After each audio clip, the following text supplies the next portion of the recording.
Let's dive into the range keyword in Go and see how it simplifies iteration over various data structures. Range is a built-in keyword that allows you to iterate over elements in arrays, slices, maps, and channels with ease. To use range with an array or slice, you can write it like this. If you only need the value, you can omit the index. With maps, range provides both the key and value during iteration. When receiving values from a channel, range continues until the channel is closed. Here's a complete example demonstrating range with different data structures. The range keyword is a powerful tool in Go that simplifies iteration over various data structures. Start using it to enhance your code.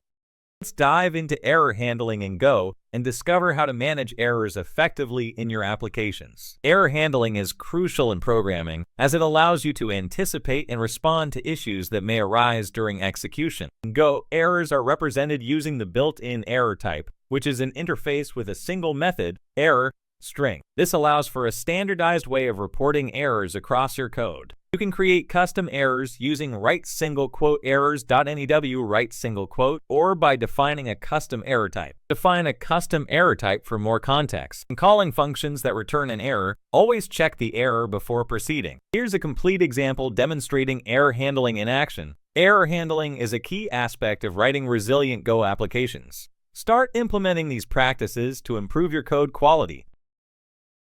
Let's dive into creating custom errors in Go and how they can enhance your error handling strategies. Custom errors provide more context and detail, allowing for better debugging and error management compared to standard errors. You can define a custom error type by creating a struct. This struct can contain any fields that provide useful information about the error. To make your struct a valid error type, implement the error write single quote method. This method returns a formatted string that represents the error. When returning custom errors from functions, you can instantiate your custom error type like this. Here's a complete example demonstrating custom error handling in action. Creating custom errors in Go is a powerful way to improve your error handling. Start implementing them in your applications for better clarity.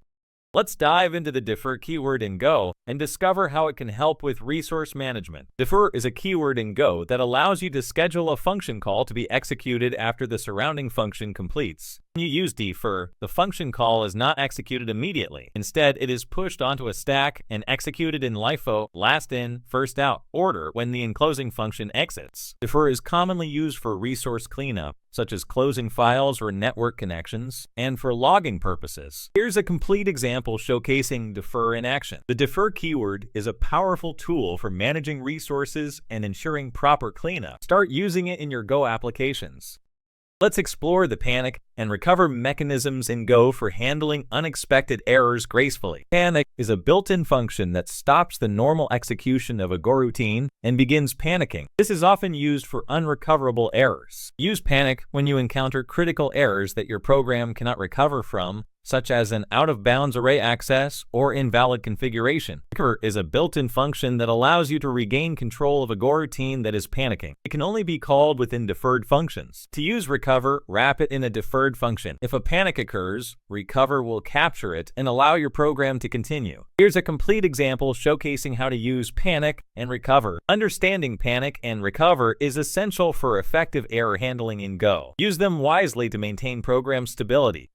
Let's explore goroutines in Go and learn how to handle concurrency effectively. Goroutines are lightweight threads managed by the Go runtime, allowing you to run functions concurrently. To create a goroutine, simply prefix a function call with the Go keyword. This will start the function in a new goroutine. Here's a simple example of using goroutines to print numbers concurrently. To synchronize multiple goroutines, use sync wait group. This allows you to wait for all goroutines to complete before proceeding. Here's a complete example demonstrating goroutines and synchronization. Goroutines are a powerful way to achieve concurrency in Go. Start using them to simplify your concurrent programming.